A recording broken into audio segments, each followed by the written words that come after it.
Ang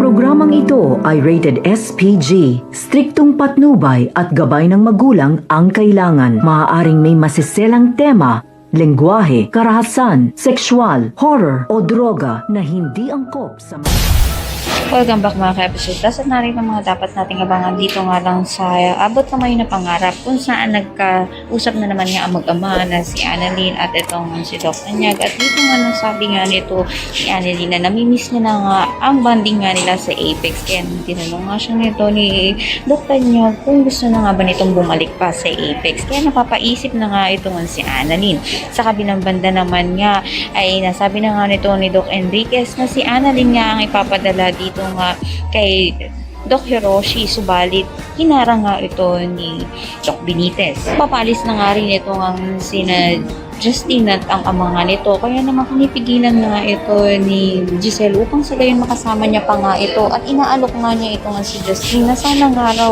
ay manatili na lang ito sa Pilipinas at magtrabaho na nga lang sa Apex. Kaya naman pakatutukan nga natin kung pipiliin nga ba nito ni Justin ng kasama ang kanyang ina.